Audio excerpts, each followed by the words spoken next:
কিশোরগঞ্জের পাগলা মসজিদ। ঘটনাটি পাঠিয়েছেন আবু রায়হান কিশোরগঞ্জ থেকে। ঘটনাটি যেভাবে পাঠিয়েছেন আমি সেভাবেই পড়ছি। ঘটনাটি কতটুকু সত্য তা আমার জানা নেই। এক সময় পাগলা মসজিদের জায়গায় ছিল একটি বিশাল হিজল গাছ। বর্ষার মৌসুমে নদী ফুলে উঠলে আশ্চর্য এক দৃশ্য দেখা যেত। গাছটি যেন মাটি ছেড়ে হাওয়ার মতো ভাসছে পানির উপরে। আর যখন পানি সরে যেত তখন গাছটি ঠিক আগের অবস্থানেই থেকে যেত, একটু সরে না। এই গাছের নিচেই থাকতেন এক পাগল লোক। কেউ জানতো না তার নাম, পরিচয়। শুধু এটুকু বোঝা যেত তিনি যেন বাস্তব জগতের কেউ নন। সারাদিন চোখ বন্ধ করে জিকির করতেন। শরীর থেকে কখনো কখনো আলো বের হতো আর মুখে অজানা ভাষায় কিছু বলতেন। এক বর্ষায় অতিরিক্ত বন্যা হলে আশেপাশের সব জায়গা ডুবে যায়। সেই সময় হঠাৎ করে সেই পাগল মানুষটির নিখোঁজ হন। কয়েকদিন পর পানি নামলে দেখা যায় হিজল গাছটির গোড়ার জায়গায় পানির নিচে উকি দিচ্ছে সাদা চকচকে কিছু।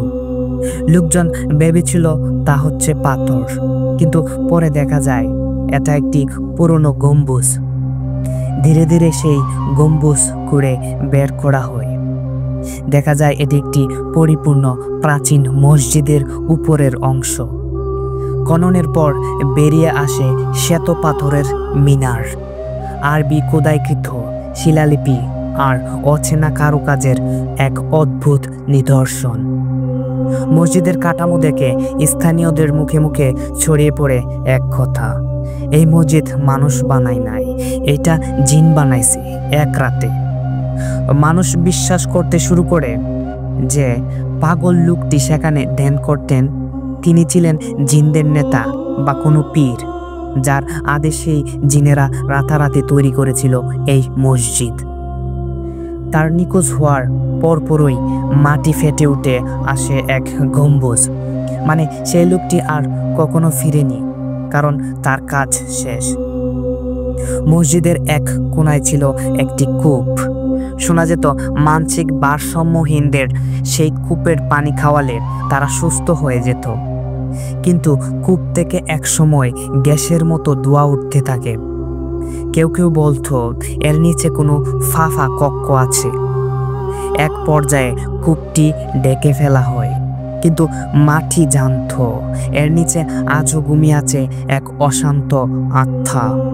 2018 সালের মাঝামাঝি সময়ে কিশোরগঞ্জের এক মাদ্রাসার ছাত্র জুবায়ের একটি পুরনো খাতার বাজে একটি হলুদ পৃষ্ঠা খুঁজে পায়।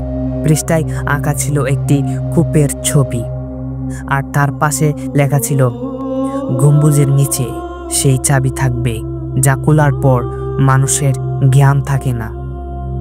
জুবায়ের বিশ্বাস করে সেই চাবি কূপের নিচেই লুকানো। সে রাতের অন্ধকারে মসজিদে ঢুকে পড়ে, টর্চ ছুড়ে দেয় কূপে। কোনো শব্দ পাওয়া যায় না। সে দড়ি বেঁধে নিচে নামে। প্রায় 15 ফুট নিচে গিয়ে দেখে কূপ সোজা না গিয়ে বাঁ দিকে ঘুরে গেছে। দেয়ালে হাত দিতেই এক ধাতব দরজা অনুভব করে। সেখানে লেগে আছে একটি থালা, যার গায়ে খোদাই করা, জিনের দরজা খুললে তোর আত্মা ক্ষমা চাইলেও পাবে না। তালা স্পর্শ করতেই জুবায়েরের শরীরে এক আগুনের ঝলক লাগে। সে সেখানেই অজ্ঞান হয়ে পড়ে। সকালে পরিচ্ছন্নতা কর্মীরা দেখে জুবায়ের মসজিদের ভেতর পড়ে আছে। তার শরীর ভেজা, চোখ খোলা, কিন্তু মুখে শব্দ নেই। কয়েকদিনের মধ্যে তার আচরণ বদলে যায়। সে ফার্সি ভাষায় কথা বলতে শুরু করে। মাঝে মাঝে বলে ওঠে, ওই দরজা কখনো খোলা উচিত হয়নি। ওইটা ফার্সি ভাষায় বলছে, আমি বাংলাটা বললাম। 1 মাস পর মসজিদের মাটি ধসে পড়ে, আর দেখা যায় এক গোপন সিঁড়ি নিচে নেমে গেছে। কেউ সাহস করে না সেখানে নামতে। এক বৃদ্ধ বলেন, তার দাদা বলতেন এই সিঁড়ির নিচে জিনেরা নামাজ পড়ত। তাদের কিবলা আলাদা, সময় আলাদা। মসজিদের পুরনো অংশে বসে থাকা কিছু মানুষ মাঝরাতে শুনেন ফিসফিসানি আওয়াজ। আমাদের দরজাটা ফের বন্ধ করে দাও, নয়তো তোরা টিকবি না। কূপটি এখন বন্ধ, কেউ যেন সেখানে না নামে। জুবায়ের এখনো বেঁচে আছে, তবে রাতে ঘুমায় না, চোখ মেলে বসে থাকে। মাঝে মাঝে ফিস ফিস করে বলে, ওরা এখনো আমার পেছনে। ধন্যবাদ সবাইকে।